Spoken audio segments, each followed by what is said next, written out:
사랑하는 자들아, 너희를 연단하려고 오는 불시험을 이상한 일 당하는 것 같이 이상히 여기지 말고 오히려 너희가 그리스도의 고난에 참여하는 것으로 즐거워하라. 이는 그의 영광을 나타내실 때 너희로 즐거워하고 기뻐하게 하려 함이라.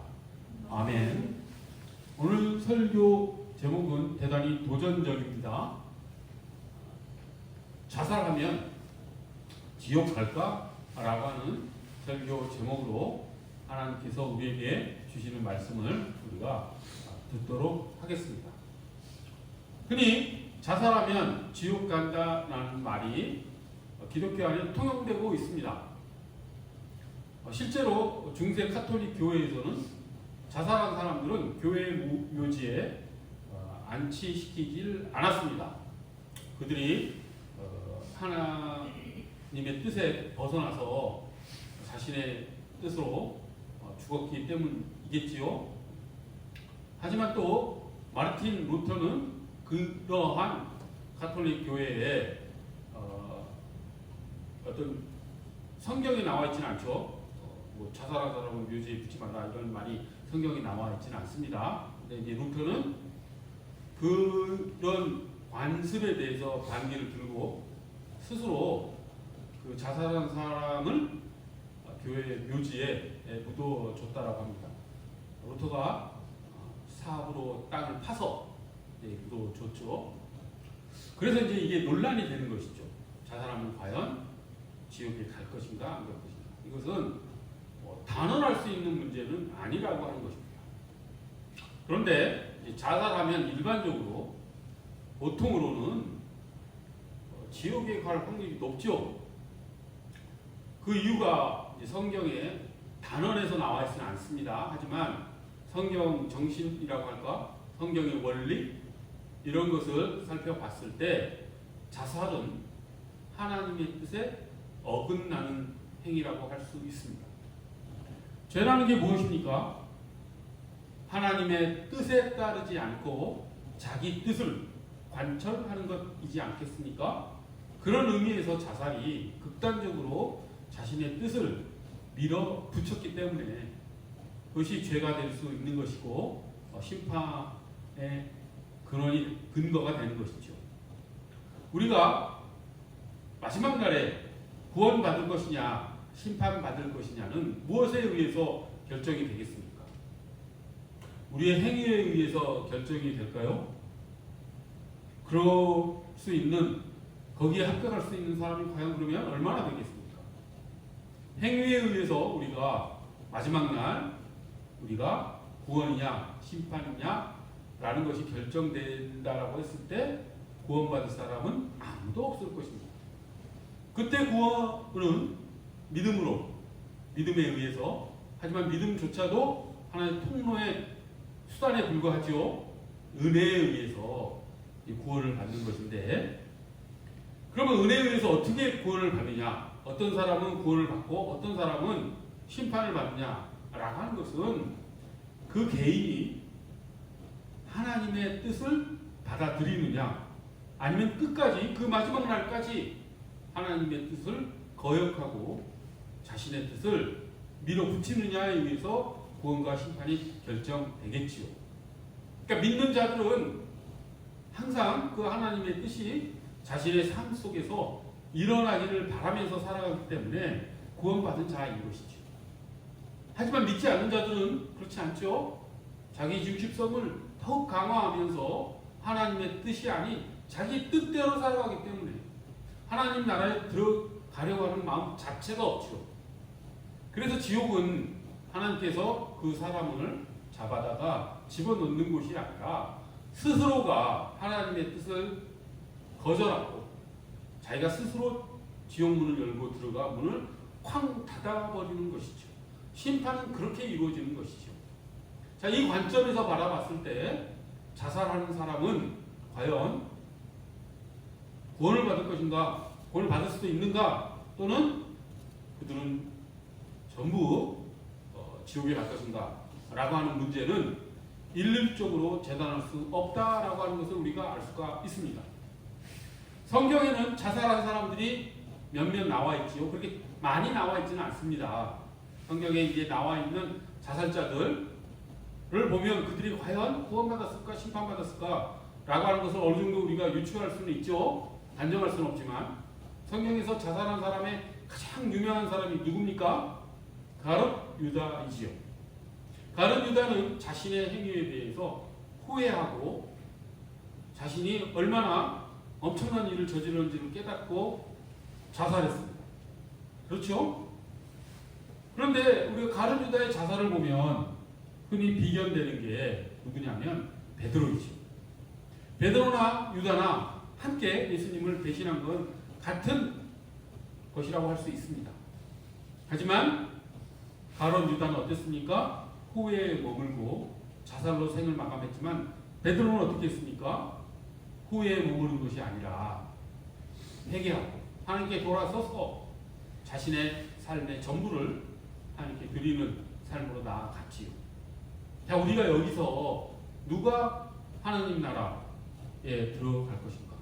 누가 그 나라 들어가는 것을 거부하고 지옥으로 들어갈 것인가? 라고 하는 어떤 모습이 좀 그려지지요. 또 성경에 나와 있는 자살한 사람은 누가 있냐면 사울 있죠.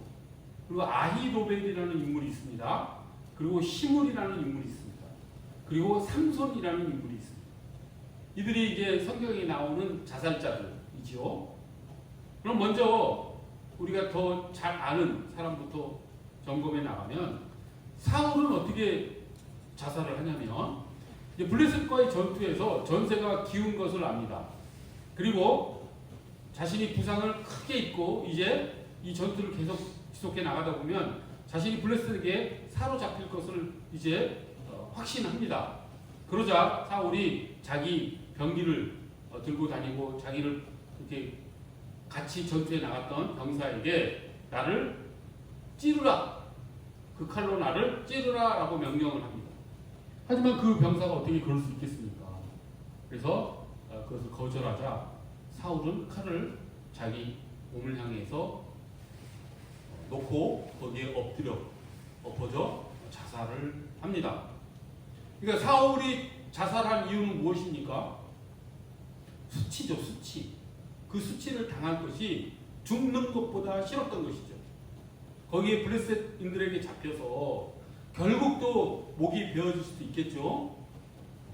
그리고 그 포로로서 여러 가지 수치를 당하는 것이 죽기보다 싫었던 것이죠. 스스로 죽는 것이 차라리 낫다라는 것이죠. 그때 사울의 마음속에는 하나님을 향한 의지, 하나님을 향한 은혜의 간구, 이런 마음이 전혀 없었던 것이죠. 그 지점을 우리가 바라볼 수 있어야 합니다. 그리고 아히도벨이라는 인물도 자살을 하는데 이 인물은 어떤 인물이냐면 이제 이스라엘에 있어서 책략가였다고 할 수 있습니다. 다윗의 가장 뛰어난 전술 전략가라고 할 수 있습니다. 그런데 압살롬의 난이 일어나죠. 다윗의 아들 압살롬이 이제 다윗에게 반기를 들고 반역을 합니다. 그래서 내전이 벌어지죠.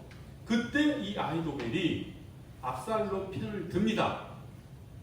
자, 그렇게 해서 이제 압살롬과 다윗 간의 전쟁이 벌어지는데 초반기에는 이 압살롬 쪽이 아주 압도적으로 우세를 점합니다.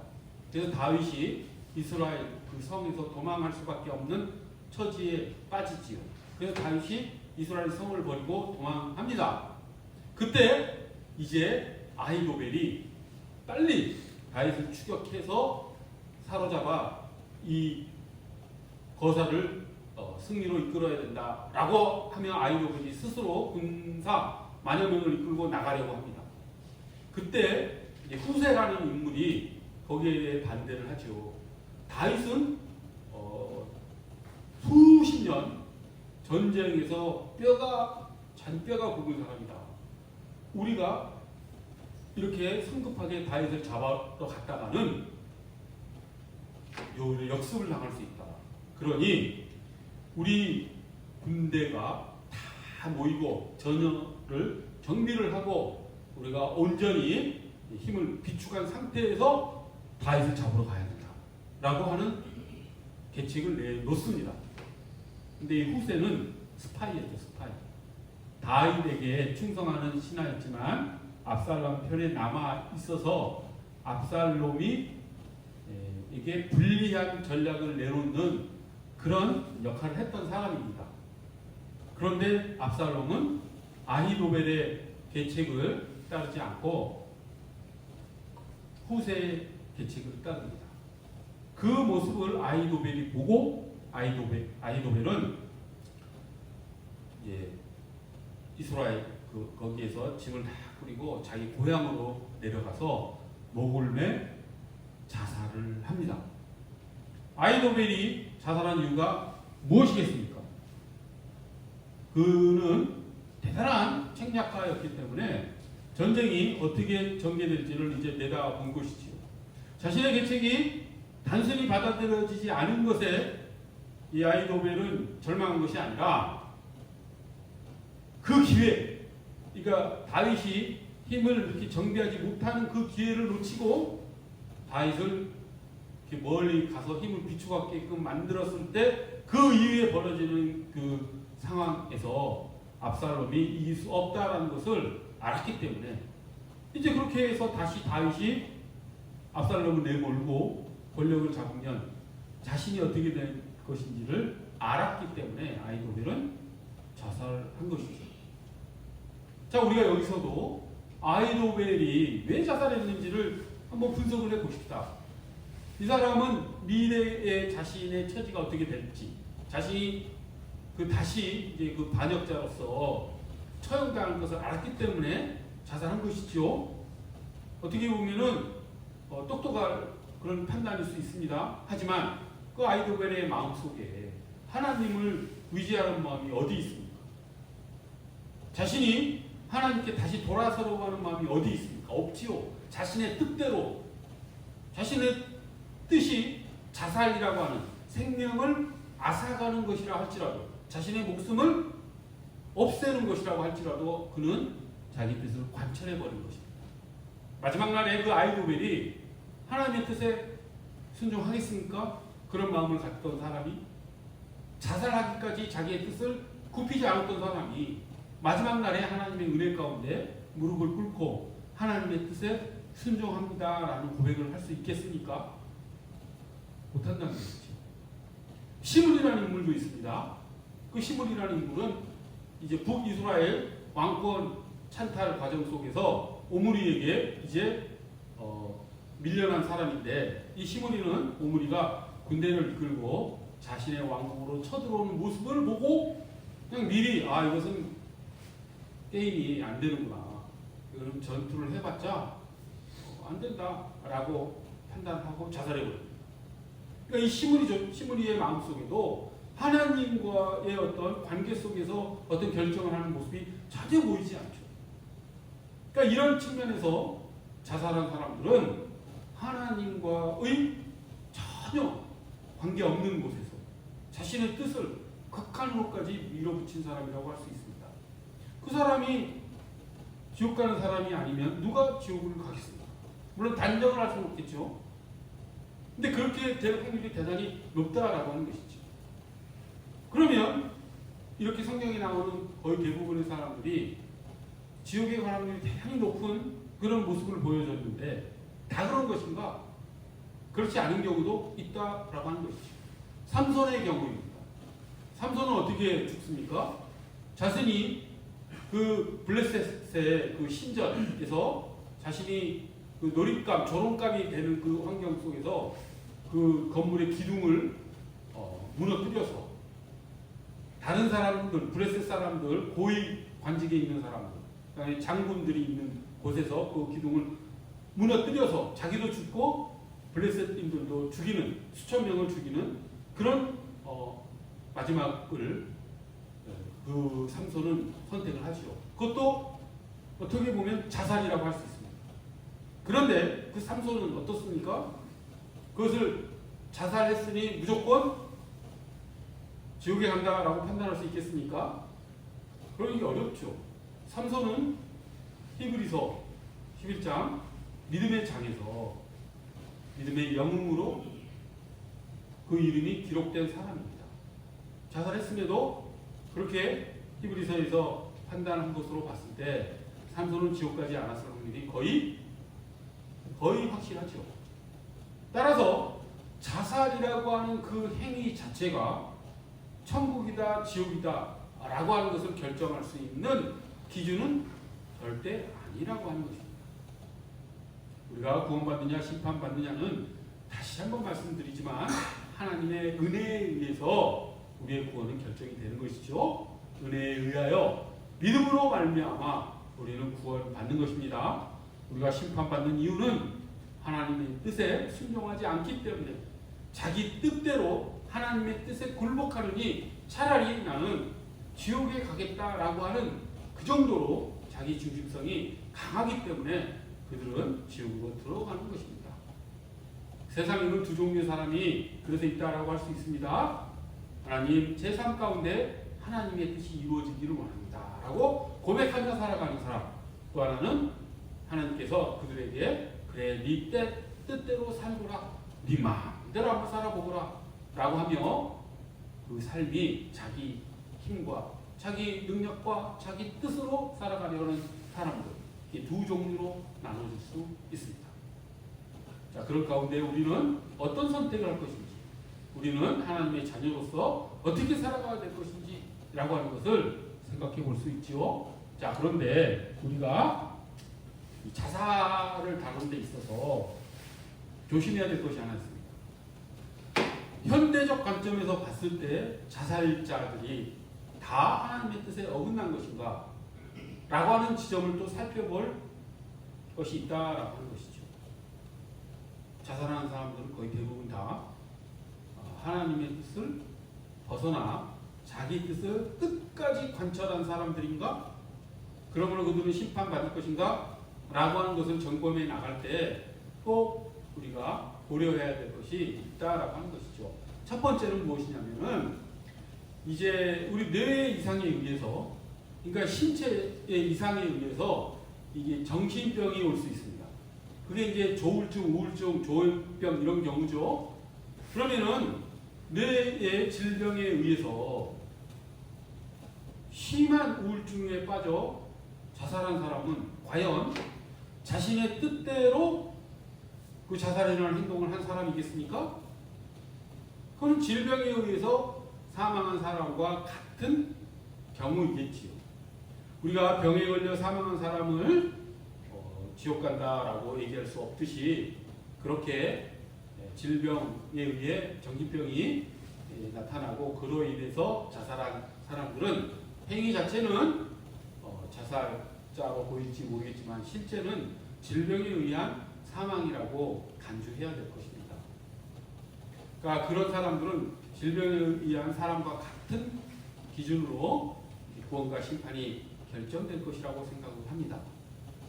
또 있죠. 어떤 부분을 고려해야 되냐면 사회적 타살이라는 그런 생각을 우리가 해볼 수가 있습니다.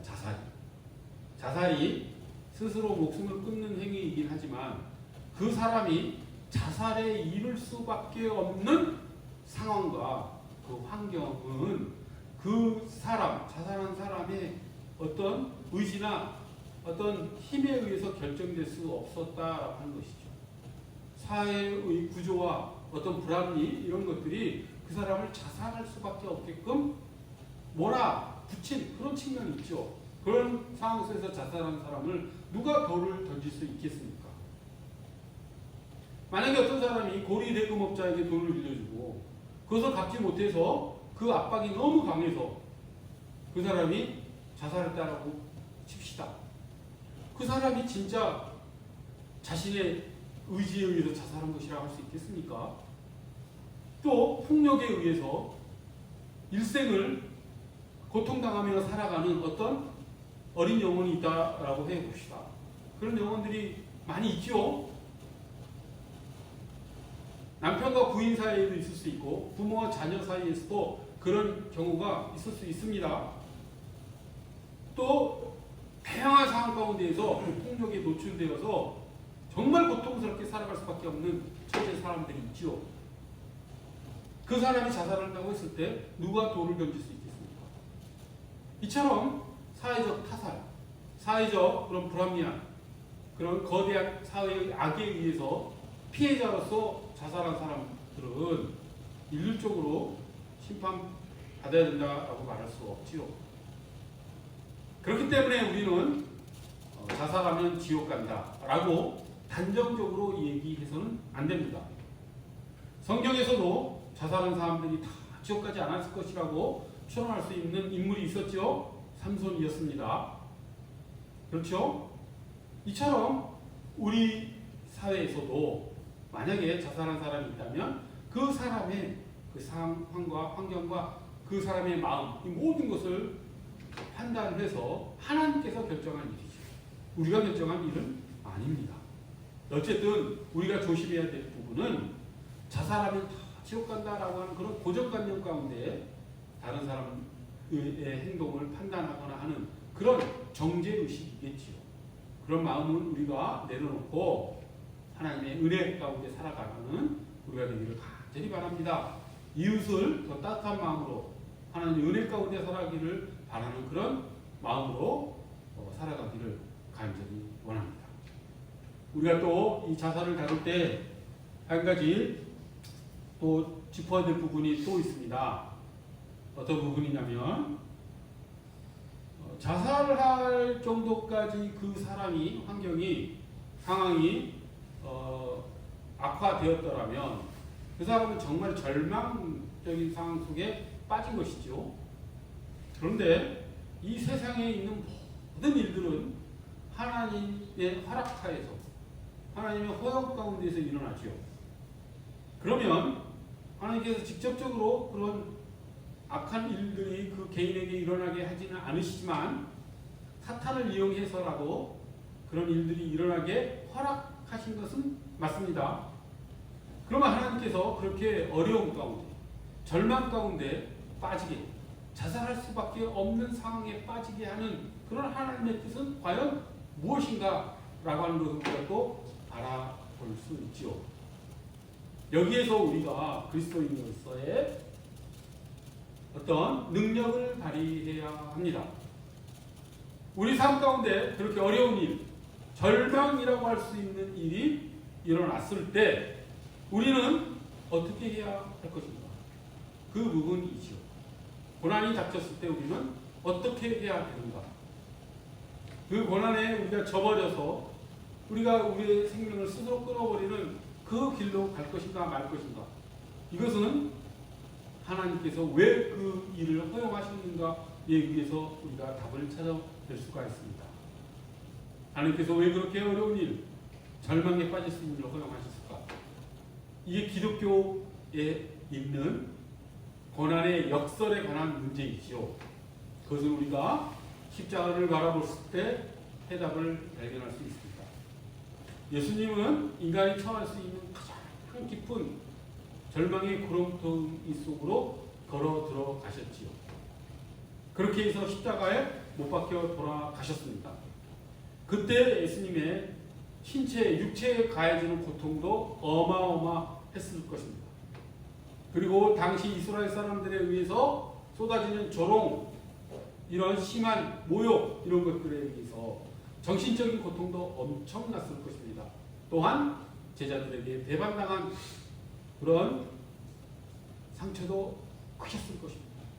무엇보다도 십자가에 못 박혀 돌아가심으로 주님께서 나의 하나님 어찌하여 나를 버리셨습니까? 라고 하는 절규가 나올 정도로 하나님과 단절되는 고통도 예수 그리스도는 겪으셨습니다. 인간이 처할 수 있는 가장 깊은 절망보다도 더 깊은 절망은 예수님은 겪으셨죠. 하지만 그 절망 가운데 예수님은 부활하셨습니다. 이것이 기독교가 여타 종교와 다른 고난의 역사를 보여주는 그런 종교라는 것을 우리가 알 수가 있죠. 우리 삶 가운데 고난도 마찬가지입니다. 고난은 절대 고난으로 끝나지 않습니다. 부활로 연결되는 것이 그리스도의 고난입니다. 고난 가운데 우리는 하나님과 더 깊은 관계를 맺을 수 있습니다. 고난 가운데 우리는 하나님을 더 깊이 신뢰할 수 있습니다. 하나님께서 우리가 이 땅에 살게 하신 그 이유는 무엇입니까? 하나님께서 우리가 이 땅에 살게 하신 그 이유는 우리가 하나님을 절대적으로 신뢰하고 하나님을 아버지로 창조주로 고백하면서 우리 존재가 그렇게 변화되기를 바라시기 때문에 우리를 이 땅에 보내셨지요. 그런데 그렇게 하나님을 향한 우리의 절대적 신뢰를 확인하고 증명하고 그것을 성장시켜 줄 수 있는 가장 좋은 방법이 무엇이겠습니까? 나의 하나님을 향한 믿음을 증명할 수 있는 가장 좋은 방법이 무엇이겠습니까? 어쩌면 유일한 방법이 무엇이겠습니까? 내가 고난에 빠졌을 때 내가 하나님을 신뢰할 수 없는 상황 속에서도 하나님을 신뢰함으로써 나의 믿음을 증명할 수 있지 않겠습니까? 그것이 고난의 의미입니다. 고난은 하나님을 향한 관계를 더 깊이 하고 하나님을 향한 신뢰를 더 굳게 하는 그런 과정으로서 절대적으로 필요하다라고 하는 것이지요. 그리고 너무 걱정하지 마십시오. 하나님께서는 감당할 만한 고난 이외에는 우리에게 주시지 않습니다. 고난을 주실 때는 피할 길도 마련해 주시지요. 그 말씀을 믿고 우리에게 주어지는 어떤 어려운 일이라 할지라도 우리가 감당하며 인내하며 하나님을 더 깊이 신뢰하며 하나님의 자녀로서 살아가는 우리 모두가 되기를 간절히 소원합니다. 자살은 그러므로 우리가 택할 선택이 아닌 것이죠. 자살이 죄인 것은 무엇 때문이었습니까? 자신의 뜻으로 하나님이 허용하신 어떤 상황과 환경을 벗어나려고 하는 것이기 때문에 자살은 죄인 것이죠. 물론 고려해야 될 부분이 있었습니다. 정신병이나 사회적 타살의 경우까지 일률적으로 다 심판받을 일을 했다라고 단정할 수는 없지만 보편적으로 보통으로 바라봤을 때 자살은 하나님의 뜻보다도 자기의 뜻을 더 관철해버리는 자기의 뜻을 하나님의 뜻보다 더 올려버리는 그런 잘못된 선택일 것입니다. 우리 모두 하나님의 뜻 가운데 우리의 믿음을 신실하게 쌓아나가는 우리 모두가 되기를 간절히 소원합니다. 기도하겠습니다. 거룩하고 자비로우신 하나님 아버지, 하나님께서 우리에게 때때로 어려움을 주시고 고난과 고통을 주시는 이유는 그 가운데 하나님과 더 깊은 관계를 맺으시고 우리의 믿음을 성장시켜 주시기 위한 것임을 저희가 또한 마음속 깊이 간직하고 어떤 상황에서도 하나님을 깊이 신뢰하는 삶 가운데로 우리가 살아갈 수 있도록 저희를 인도하여 주시옵소서. 감사드리며 예수 그리스도 이름 받들어 기도드립니다.